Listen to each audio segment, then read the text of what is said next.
Mafia সম্রাট, সবাই তার নাম জানে। বাংলাদেশের যে ঘটনা হাদিকে ঘিরে, সেখানেও আসছে এক দাউদ, তার পুরো নাম হচ্ছে ফয়সাল করিম দাউদ। একটা জিনিস বুঝলাম না, তাকে ধরায় দেওয়ার জন্য 50 লাখ টাকা পুরস্কার ঘোষণা কেন? সে তো কোনো লুকায়িত লোক না, প্রকাশ্য লোক, বহুজনের সাথে তার ছবি আছে। তো এই ছবি দেখে মানে আর কি কি সব প্রযুক্তি আছে নাকি সরকারের কাছে, সেগুলো ধরতে কি কষ্ট হয়? যেখানে আয়েশাকে ধরা গেল, সেই মোহাম্মদপুরে মা মেয়ের খুনের আসামি, প্রধান আসামি, তার তো মুখ ঢাকা ছিল, তার ঠিকানা, পরিচয়, মোবাইল নম্বর কিচ্ছু ছিল না, তারপরে তো ঠিকই ধরে ফেললো। তো এই ফয়সাল করিম দাউদকে ধরতে এত নাটক কেন? এবং ভিডিও ফুটেজ টুটেজ সবই আছে, আমি জানি না। এবং দেখা যাচ্ছে যে সে ছাত্রলীগের সাথে জড়িত, আওয়ামী লীগের ছাত্রলীগের সাথে জড়িত। 2019 সালে 11 মে ঘোষিত ছাত্রলীগের পূর্ণাঙ্গ কমিটিতে তিনি আবার সদস্যও ছিলেন। তার পুরো নাম ফয়সাল করিম দাউদ খান।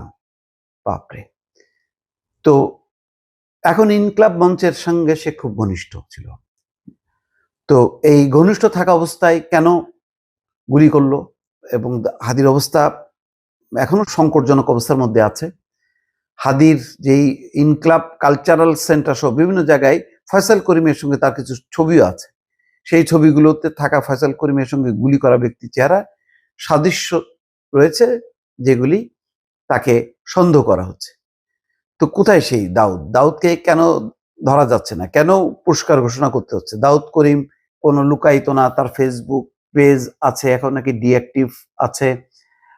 তারপরে বলা হচ্ছে যে লিঙ্ক ডাউনে ফয়সাল নিজেকে অ্যাপেল সফট আইটি, ওয়াইসিইউ টেকনোলজি এবং এনলিস্ট ওয়ার্ক নামে 3টি প্রতিষ্ঠানের মালিক হিসেবে তার বর্ণনা করা আছে। ফয়সাল করিম 2013 সালে ঢাকার একটা বেসরকারি বিশ্ববিদ্যালয় থেকে কম্পিউটার বিজ্ঞানে স্নাতক সম্পন্ন করছিলেন। আবার পরে একটি বেসরকারি বিশ্ববিদ্যালয় থেকে তিনি MBA করেছেন বলে জানা যাচ্ছে। 2024 সালে গণঅভ্যুত্থানের সময় আওয়ামী লীগ দমনে আওয়ামী লীগ এবং সহযোগী সংগঠনের নেতা কর্মীদের সঙ্গে মাঠে ছিলেন। তো এই যে এখন ওসমান হাদি, ওনাদের সংগঠন, গণঅভ্যুত্থানের পরে এই গণঅভ্যুত্থানের নানান সংগঠন, এনসিপি, ইনকলাব মঞ্চ, আরো কি কি মঞ্চ আছে, তো এখানে অনেকেই চলে গেছে গণঅভ্যুত্থানের সাথে যুক্ত, যাদের কর্মক্ষেত্রে চলে গেছে, শিক্ষা প্রতিষ্ঠানে চলে গেছে। নতুন কিছু লোকজন ভিড় করছে, তাদেরকে নিয়ে তাদের ব্যাকগ্রাউন্ড যাচাই বাছাই না করে তারা হঠাৎ করে কেউ ইনকলাব মঞ্চে, কেউ এনসিপিতে যথেষ্ট সক্রিয়। এখন দেখা যাচ্ছে যে কেউ চাঁদাবাজ, এরকম ঘটনা তো ঘটছে, এবং কেউ দুর্বৃত্ত, মামলা আছে, এই ছেলেটার নামেও মামলা আছে।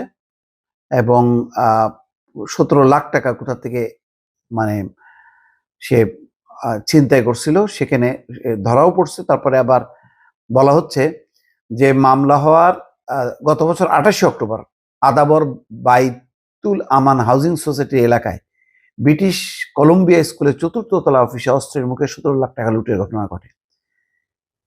তাহলে কি দাঁড়াচ্ছে?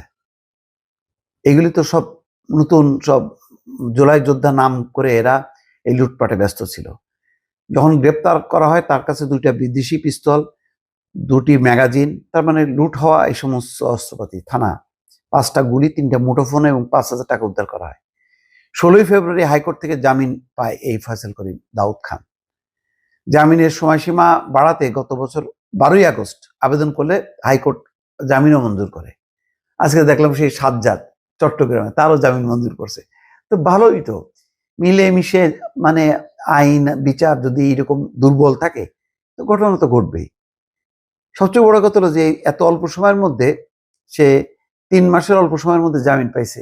আর অনেকে দেখা যাচ্ছে যে আওয়ামী লীগ আমলে যুক্ত মিথ্যা হত্যা মামলায় তারা মাসের পর মাস পড়ে আছে কারাগারে, তাদের জামিন হয় না, কিন্তু এরা চটচট করে জামিন পায়, আবার হাদির পাশে স্থানও পায়। এইরকম কত দাউদ নতুন করে এই সমস্ত সংগঠনে যুক্ত হয়েছে এবং তারা সক্রিয়। এগুলি কি তারা খোঁজ রাখতেছে? তাদের খুনি তো তাদের আশেপাশেই। নতুন যে সমস্ত সংগঠন হয়েছে 5ই আগস্টের পর, এগুলি সব অপরাধীরা, দুর্বৃত্তরা, চাঁদাবাজরা এদের সংগঠনের ভিতরে যে আশ্রয় নিছে। কেউ চাঁদা তোলে, কেউ খুন করে, কেউ রাহাজানি করে। দেখেন, এইগুলিকে প্রশ্রয় দিতে দিতে এখন এরা মানে আত্মঘাতী হয়ে গেছে, আপনাকেও ছাড়তেছে না, কারণ আপনি তো এইগুলিকে প্রশ্রয় দিচ্ছেন, আশ্রয় দিচ্ছেন, এদের ব্যাকগ্রাউন্ড চেক করেননি। তাহলে দায় কার? এই প্রশ্নটাও রাখতে হবে। চট করে ওই ভারত, ওই আওয়ামী লীগ একে আঙুল দিয়ে দেখাই দিলে হবে না। অপরাধে আপনি পালতেছেন, পুষতেছেন, এটাও অনুসন্ধান করা দরকার।